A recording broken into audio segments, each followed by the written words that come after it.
Now for Aquarius sign people, Saturn rules both the Lagna as well as your 12th house of waste and excess, foreign lands, foreign service, MNCs, working for foreign clients. And then if it goes into the 3rd house in the sign of Aries, 3rd house of effort, which means in your ability to be able to work in an MNCs, then it surely can be a problem, it can be a challenge.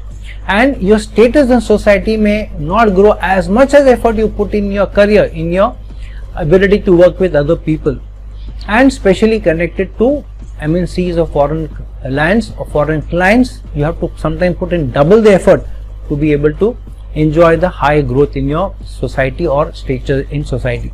Then Mercury ruling the 5th house of change, because it is the 8th house to the 10th house and going in degradation in the 2nd house of income. So sometimes the change may not bring in higher status or higher status in your increments or good savings or higher livelihood.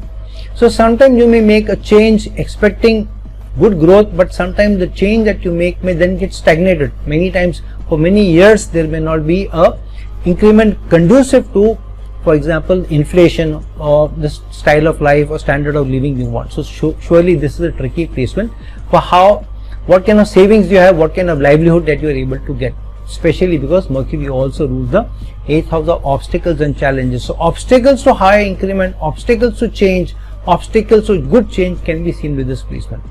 And then Mars ruling the 10th house of career and going into the 6th house of service, but in degradation. So this is one of the most tricky placements for any rising sign where career is concerned, because the 10th lord of service or career is going into the 6th house of service but in degradation. So surely this is a work cut out for Aquarius ascendant natives if Mars goes into the 6th house, because this is also strong Manglik placement. So very important to have very good results or very good rapport with superiors, to be able to work with them closely, to be able to work very hard on your relations with your colleagues also, to be able to get better results from your efforts, because Mars also rules the 3rd house of effort. Then the 6th lord moon going in degradation in the Scorpio sign in the 10th house of career, which means in your service sometimes over emotional or over emotionality or not being able to keep your emotions in check, anger in check, temperament in check may showcase you as somebody who is more tougher to work with or challenging to work with. Sometimes you may come across as too cold-hearted, sometimes too aloof, and so you may not be able to get along very well with others.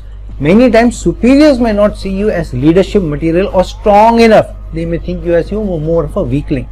So surely you have to put in a lot of effort in your career to be able to get good income, to be able to get acknowledgements from your superiors and appreciation from your superiors. And then Jupiter ruling the 2nd house of income and then the 11th house of wishes and desires and going in degradation into the 12th house, which means many times increments or income coming from foreign lands, foreign clients, MNCs may be slightly challenging. So sometimes this is better that you either do your due diligence before you go abroad, or you keep a track of where your money is going, because many times savings may just not be remaining in your bank. Every now and then you have to break your savings to be able to spend, or that such kind of expenses come to you. So surely this is a tricky placement where you need to do your due diligence before you take up a role in a MNC company or a foreign company. So overall still a slightly tricky placement for Aquarius ascendant natives. However, this is a good placement where if you are working closer with authority figures, with superiors and your team members, then you can overcome or thwart the challenges coming from the appreciation point of view, acknowledgement point of view.